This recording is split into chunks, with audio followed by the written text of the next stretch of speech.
उसके बाद बजटिंग की बात है कि आप लोग कितना बजट जो है स्पेंड करना चाहते हो डेली बेसिस पर और लाइफ टाइम, ये आपकी अपनी मर्जी है कि आप एक दिन की कैंपेन चलाना चाहते हो। यहाँ पर आपको बेनिफिट क्या है कि अगर आप एड चलाना चाह रहे हो, आपके पास बजट अनलिमिटेड है। फॉर एग्जाम्पल आप अपने पेजेस बनाना चाह रहे हो, ठीक है, मैं उसमें आपको एग्जांपल देता हूँ, ठीक है, ये एक मेरा पेज है, ठीक है, इसके 1 मिलियन प्लस लाइक्स हैं। अब मैंने अपने किसी पेज पर कैंपेन चलानी है तो मैंने एक अपना बजट डिसाइड किया हुआ है कि मैं मंथली जो है मिनिमम अगर $1 भी ऐड चलाऊं तो मेरा वो ऐड चलता रहे। मेरा एक ऐड पे रिस्पॉन्स अच्छा आ रहा है तो मुझे जरूरत नहीं है कि मैं उसको चेंज करूं। तो मैं यहाँ पर इसको लाइफ टाइम के लिए $1 सेट कर दूंगा, ठीक है। मैं यहाँ पर मिनिमम 105 जो है सिलेक्ट करके, ठीक है, मैं इसको लाइफ टाइम पे सेट कर दूंगा कि लाइफ टाइम जो है ना मेरा एड चलता रहे, या उसको मैं जो है डेट सेलेक्ट कर देता हूँ कि मेरा जो एड है वो इतने मंथ या इतने डेज चलता रहे, ताकि मुझे डेली बेसिस पर एड ना लगाना पड़े, ठीक है। यहां पर ऐसा हो जाएगा। अगर आप लोगों को क्लाइंट्स का काम कर रहे हैं, क्लाइंट के लिए आपने फॉर एग्जांपल एक बजट सेट किया हुआ है पोस्ट का 500 या 1000, तो आप लोग डेली बजट पे नहीं, तो आप लोग उसको सेट करके 105 को या 500 पर डे को आपने 2 डेज की एड चलानी है। आपने डेट सेलेक्ट कर लेनी है उसके मुताबिक, ताकि आपकी एड उसी वक्त स्टॉप हो जाए और आपका जो बजट है वो ज्यादा स्पेंड ना हो पर पोस्ट, ठीक है। ये चीज आप यहाँ पे सेट कर सकते हो। उसके अलावा आपने पोस्ट एंगेजमेंट, इसका भी मैंने बताया था कि पोस्ट एंगेजमेंट ही सिलेक्ट कर देना। इंप्रेशंस में जब आप आओगे तो फिर फेसबुक वही प्लेसमेंट्स को चेंज कर देता है और आपको मैक्सिमम रीच देता है। उसके बाद आपने कंटिन्यू करना है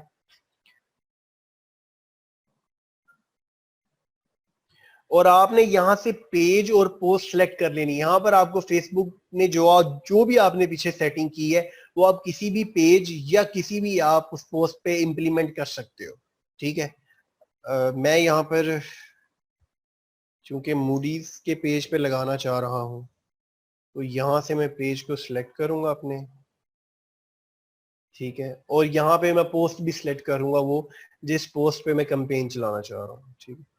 मैंने ये लास्ट पोस्ट जिस पे मैं ऑलरेडी कर चुका हूँ, ठीक है, इसी को मैं सिलेक्ट कर लेता हूँ। ये यहाँ पर पोस्ट आ गई है, ठीक है। अब नीचे आप देख रहे हैं कि रिक्वायर्ड फील्ड इज मिसिंग। यहाँ पर जो है एक फिक्स एरर फेसबुक कह रही है कि आपका एक इशू है कैंपेन पे, जो कि यहाँ पे वो बता रहे हैं। तो इसको आप लोगों ने, कोई भी एरर आ सकता है, जैसे मैंने आपको लास्ट टाइम बताया था कि एरर आपका टेक्स्ट का आ सकता है। अगर आपका टेक्स्ट 20% से ज्यादा है वो आ सकता है, और या आपका कोई भी टेक्स्ट आ सकता है। तो आपने उस टेक्स्ट को रिजॉल्व कर लेना है। फेसबुक वहां पर आपको शो कर रही होगी कि आपका टेक्स्ट है क्या, ठीक है, इशू क्या है आपका। तो यहाँ पर जो इशू है वो बजट का आ रहा है, बजट वाले सेट में। तो मैं इसको यहाँ पर सेट कर देता हूँ, बजट को रन एट कंटिन्यूसली, ठीक है। एंड डेट पे मैं इसको कर देता हूँ 2 डेज के लिए। अभी आज 14 है तो इसको 16 पे, ठीक है, 1000। यहाँ पर मैंने 2 डेज के लिए एड्स को सेट किया, कंटिन्यू किया, और डायरेक्ट फेसबुक उसी पेज पर मुझे जो है ले जाएगी। ये एरर अभी भी शो होगा लेकिन ऐड हमारी कंफर्म हो जाएगी। यहां पर ये आपने एक पोस्ट एंगेजमेंट की ऐड को चला दी है। अगर आप फौरी तौर पर ऐड को डिलीट करना चाह रहे हैं, आपने एक ऐड लगा दी है, ठीक है, आप फौरी तौर पर डिलीट करना चाह रहे हैं, या आपसे बाय मिस्टेक एक ऐड लगी है जो आप नहीं लगाना चाह रहे थे, या कल को या परसों को आप ऐड को डिलीट करना चाह रहे हैं, तो फेसबुक पहले रिव्यू में लेती है, कुछ देर बाद उसको ऑन एयर कर देती है।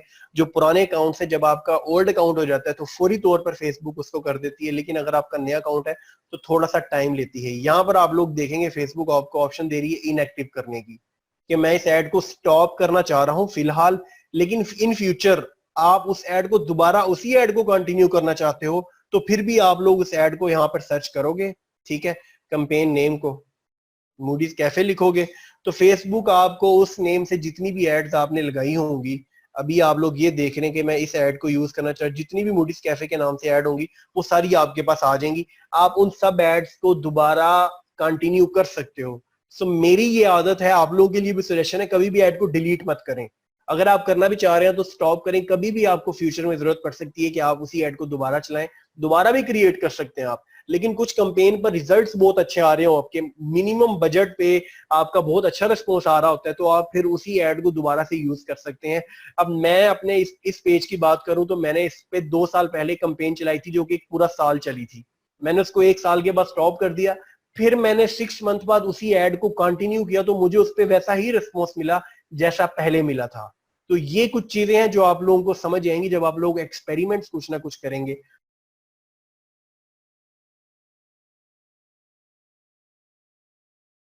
उम्मीद करती हूँ स्टूडेंट्स आपको आज का टॉपिक भी समझ आया होगा। जो चीज़ें आपने समझी हैं वो नोट्स की फॉर्म में भी अवेलेबल है। मेक श्योर आप ये वीडियो को बार बार रिप्ले करें जब तक आपके जहनों में डाउट्स क्लियर नहीं हो जाते। अगर आपके जहनों में फिर भी कोई क्वेश्चन, क्यूरीज, कोई प्रॉब्लम आपको दरपेश आ रही है तो आप गूगल और यूट्यूब भी यूज़ कर सकते हैं उसे सॉल्व करने के लिए, उसका सोल्यूशन निकालने के लिए। अगर उसके बाद भी आपकी प्रॉब्लम या आपकी डिफिकल्टी सॉल्व नहीं होती तो आप हमें लर्निंग विद अर्निंग के पेज पे भी इनबॉक्स कर सकते हैं। उसके अलावा आप हमारी ऑनलाइन सपोर्ट से भी रब्ता कर सकते हैं। मेक श्योर कि आपको एक टॉपिक क्लियर हो, उसके बाद ही आप नेक्स्ट टॉपिक पे मूव करें। आप हमारा ऑनलाइन क्विज क्लियर करें, आप हमारा ऑनलाइन टेस्ट क्लियर करें, उसके बाद आपको एक सर्टिफिकेट अलॉट किया जाएगा। उसके बाद ही आप नेक्स्ट टॉपिक पे मूव कर सकते हैं। अल्लाह हाफ़िज़।